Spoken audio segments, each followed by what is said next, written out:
The United States defense industry has been enormously successful over the past century, surging to defeat Germany and Japan during World War II, and then deterring the Soviet Union throughout the Cold War, particularly in Europe. So what were the secrets of U.S. success, and what are the main lessons for today? In my new book, The American Edge, I examine how the industrial bases of the world's great powers have risen, fallen, and then evolved, including the rise of China's massive industrial base today. At the moment, we're going to reflect on this progress and ask, is America losing its industrial edge? And to answer that question, let's take a walk back in time to World War II. So here we are in 1939. The Germans have invaded Poland and then marched across Europe. They eventually overrun France, Belgium, the Netherlands, and other countries. And by 1940, the U.S. is not at war, thanks in part to an isolationist domestic population and a range of views of policymakers. But President Franklin Roosevelt has to make an enormous and consequential decision. Does the U.S. ramp up production capacity? So where does that go? In December of 1940, President Roosevelt gives an extraordinary address to the nation. It's, to this day, called the Arsenal of Democracy speech. With the rise of the Nazi war regime, Roosevelt explains to the American population that there is a danger ahead, a danger against which we must prepare. But we well know, Roosevelt says, that we cannot escape danger or the fear of danger by crawling into a bed and pulling the covers over our heads. President Roosevelt then directs his comments to the American workers. I mean, that really is the focus of who he's talking to. And he says, I want it to be clear that it is the purpose of the nation to build now with all possible speed every machine, every arsenal, every factory that we need to manufacture our defense material. We must be the great arsenal of democracy. And so began the U.S.'s industrial revitalization under the title of the Arsenal of Democracy. So let's look at some examples of the great U.S. arsenal of democracy. One of them is aircraft production, which we can see here. What's interesting to note as you move from left to right in the chart is the very limited U.S. production before the U.S. gets involved in World War II. So if you take a look at 1939, for example, the U.S. is dwarfed in production by all of the other major powers. Again, this is all before the Arsenal of Democracy speech. By 1942, 1943, and by the end of the war, the U.S. is producing more than double the number of aircraft as every other major power. You can see as we move across, the U.S. production significantly increases by the end of the war in 1945. And we see this pattern in other armaments as well. So if we look at naval production, the same story unfolds with naval production. There's limited U.S. production in 1939. Again, the U.S. does not have much of a defense industrial base between the wars. So before World War II, except for some very sporadic moments, such as during World War I itself. But production begins to ramp up with that Arsenal of Democracy speech for surface vessels, as well as submarines, subsurface vessels by the early 1940s. And you can see it in the chart here. By 1942, the U.S. is by far the biggest producer of surface vessels, with no one even coming close. U.S. dominance continues throughout the war, and this is really thanks to the tireless work of a range of U.S. entrepreneurs, such as Kaiser and his shipyards. And this chart really speaks to the industrial capacity of the U.S. and its workers in producing vessels at the Kaiser shipyards across the U.S. from the east to the west coast. Again, you see the massive numbers by 43, by 44, and even as a percentage by 1945. So let's look at other areas as well. So tank production among the major powers. And the story is ironically very similar, with the exception here that the Soviets, as a major land power, also produced a significant number of tanks. Now remember, Stalin at this point and the Soviets had to defend themselves from the German war machine, which invades the Soviet Union during Operation Barbarossa in June 1941. So the Soviets are really on the defensive here. You can see limited U.S. production in 1939 and low numbers in 1940. But by 1942, you see a massive jump in U.S. production of tanks. And that continued throughout the rest of the war. By 1945, defense production across the board is dominated by two countries, the United States and, here in 1945, the Soviet Union, as the two major ground land powers. So let's take a broader look at some of the companies that were involved in production. So if we look, for example, at key weapon systems, what's interesting to note here is that many of them were not made by typical defense companies. You can see General Motors, which sits right at the top. It shifts its production lines from building cars to producing tanks, to aircraft and other armaments. And General Motors president, William Knudsen, actually leaves General Motors and comes to Washington to help President Roosevelt with the industrial effort. The same is true with Ford Motor Company, which halts its civilian car production to support the Allied war effort. Ford produces tanks, airplane engines, and notably the B-24 bomber at its massive Willow Run plant. That same story we can see in other major manufacturers. Chrysler, General Electric, and other companies also contribute to the war effort. So as we look down this list of companies, again, we see General Motors, Ford, United Aircraft, Bethlehem Steel, Chrysler, General Electric, that many of them move from civilian to military production capacity. Let's look at one example in particular that is interesting, and it really highlights for us the corporate innovation that's going on, led by engineers and other thought leaders. And that's Boeing's construction of the B-29 bomber. The U.S. Army Air Force had several influential figures involved in the production and use of B-29s. These have been repeatedly talked about. They include Major General Curtis LeMay, who's commander of the 21st Bomber Command. But what is less well known is the Boeing team of engineers. These include individuals like Wellwood Beale, Ed Wells, and George Scherer that are fundamental in building the bomber that you see behind me. It helps win the war in the Pacific. The engineering feat to build the B-29 is staggering. It needs to be almost twice the size of its predecessor, the B-17. It needs 4 engines and a wing area of at least 1,700 square feet to get a 70-ton plane with a full payload into the air and above 30,000 feet, which is what it's being asked to get up to. It also needs a pressurized cabin, which hadn't been done before, so that the crew wouldn't pass out climbing to such high altitudes, or, even worse, suffer decompression sickness coming back down. The use of the B-29s for strategic bombing against Japan, in the end, helps end the war in the Pacific and is a great example of U.S. innovation and production capacity. So we see here a company, in this case Boeing, and its engineers, in the middle of a war, dramatically shift gears to focus on production. And as we see here in the map, these are tons dropped of those B-29s across Japan, including 2 nuclear weapons, both coming from B-29s, one to Hiroshima, the other to Nagasaki, which help end the war, certainly cause horrific suffering, but help end the war in the Pacific. And this brings us then to the Cold War. By the mid-1950s, the U.S. has a major deterrence problem in Europe. The Soviets had nearly 3 times the number of ground forces in Europe as the United States. The Cold War is fully up and running.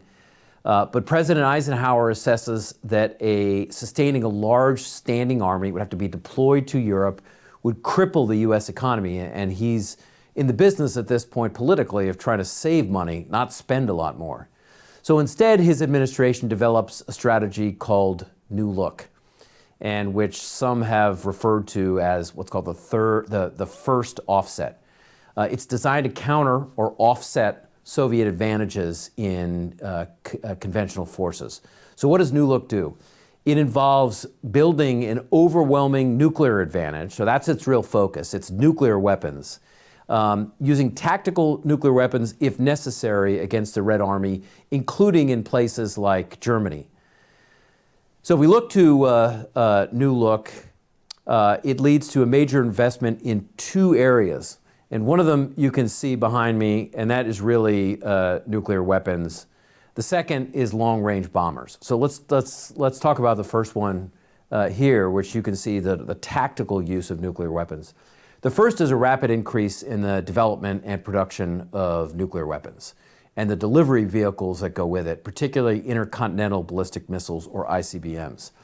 The U.S. Air Force at this time ramps up development of the liquid-fueled Atlas ICBM, built by the Convair Division of General Dynamics.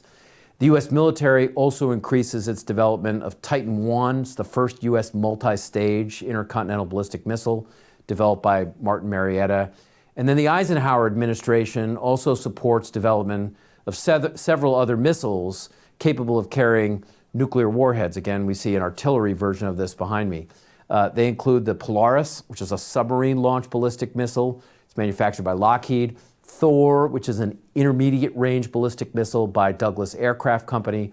And then the Jupiter medium-range ballistic missile, which is built by Chrysler. Again, what is now a car manufacturer at this point is building medium-range ballistic missiles. The second priority is bombers. So this is a really good example of U.S. priority, the B-52. It's the mainstay here.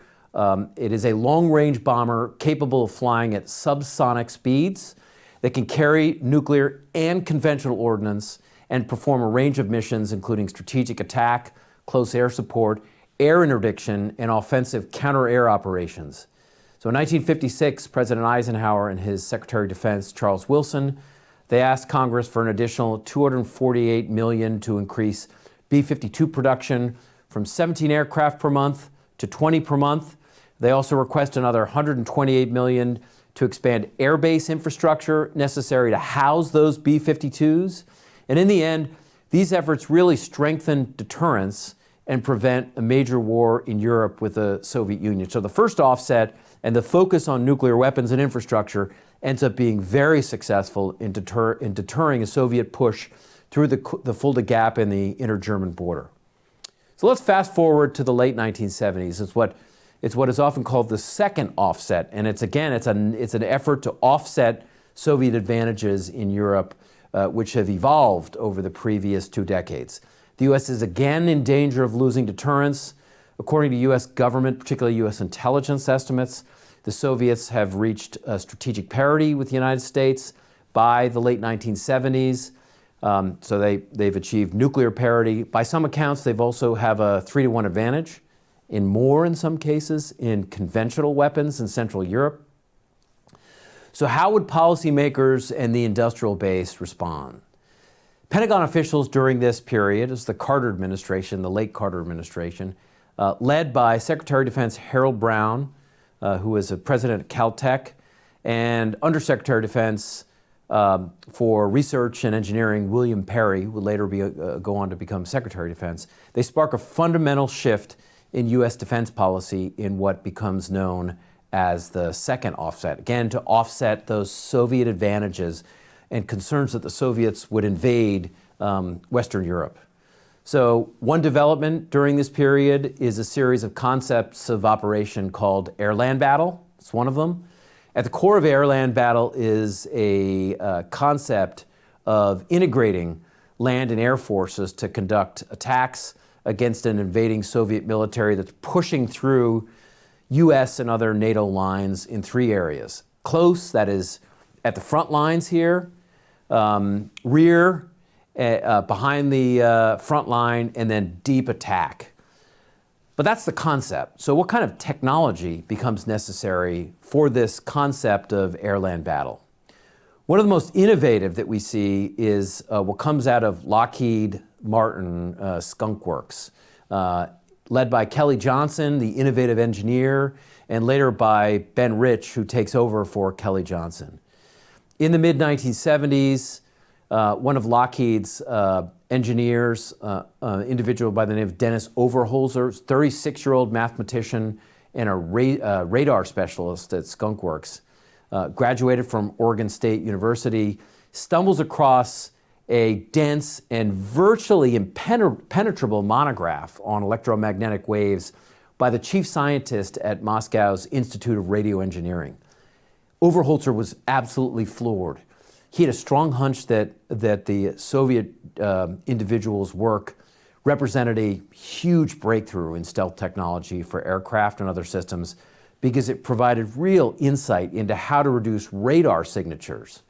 Their work led to the development of the F-117 Nighthawk stealth fighter, which became an integral part of air-land battle. Another example of this during the second offset period was precision weapons. If you remember the Vietnam War, huge pockmarked terrain because the U.S. did not have precision-guided weapons capabilities. So one of the most important innovations came out of Texas Instruments. And again, innovative engineers, in this case led by Weldon Word and his team at Texas Instruments. They build laser-guided bombs, and we can see them here, such as Paveway 1, Paveway 2, and then Paveway 3. And the important part of these laser-guided bombs is they can accurately strike a target. So Texas Instruments, Weldon Word and his team work with Colonel Joseph Davis. He's vice commander of the Air Proving Ground at Eglin Air Force Base. And they're searching for a weapon with the accuracy to routinely hit a target within 30 feet. Again, there's huge bomb fields during the Vietnam War. This is really an effort to get very precise, and they succeed. Their precision-guided weapons give the U.S. military a major advantage over the Soviets in precision strike against enemy targets, and when you add to that stealth technology, the concepts of operation like air-land battle, what you get is Soviet deterrence, and they never invade, and it's real successful use of concepts in an industrial base that can protect the homeland and the U.S. from Soviet advances. As the Cold War ends, industrial production becomes dominated by the Soviet Union and the United States.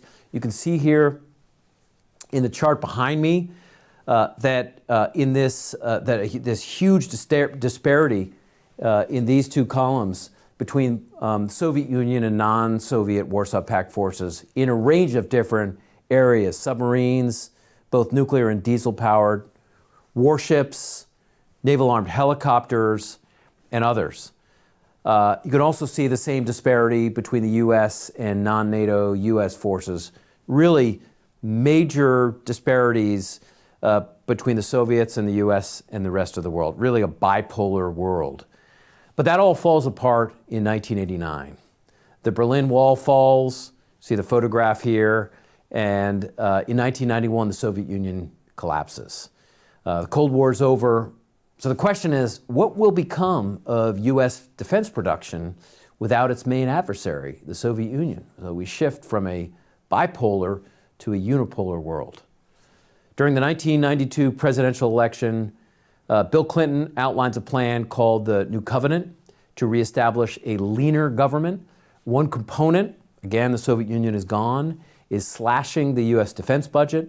So on May 18th, 1993, Secretary of Defense Les Aspin welcomes 24 CEOs of the U.S.'s large defense companies to a secretive and cryptic dinner at the Pentagon.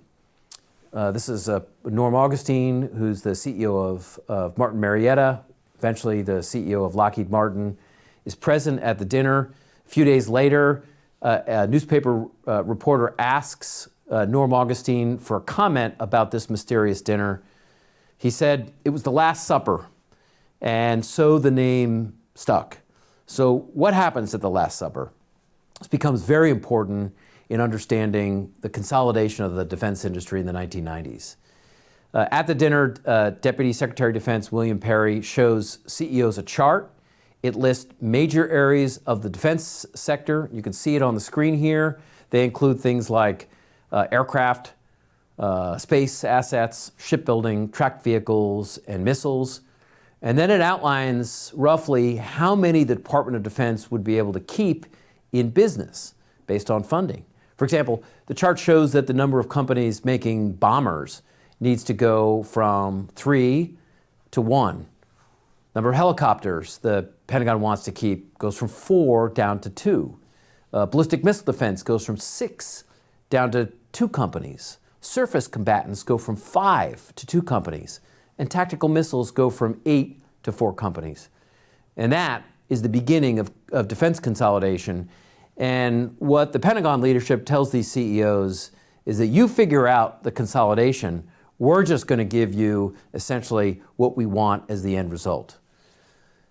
So by the 1990s, several giants dominate the U.S. defense industry. Boeing, Lockheed Martin, Raytheon, Northrop Grumman, along with several other major players such as General Dynamics.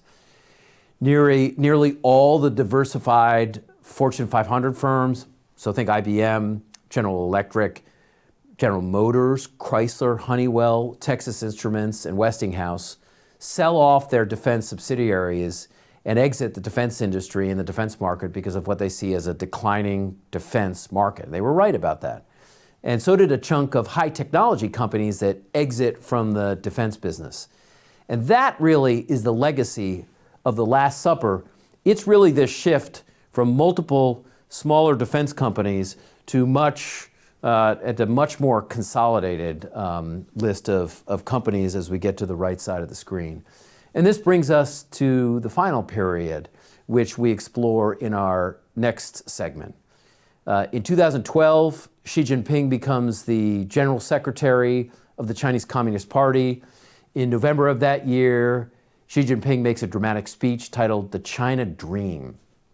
And he explains that while the Chinese nation had suffered gravely after the beginning of the modern era in the past from foreign powers, including the United States, that he says the Chinese people never surrendered. And then he turns to the future. And Xi Jinping asks, what is the Chinese dream? And then he answers it. He says the answer is simple. It is the restoration of the great Chinese nation. His dream is to revive China's status as an economic and military power under the leadership of the Chinese Communist Party. How China fared is now the subject of our next discussion.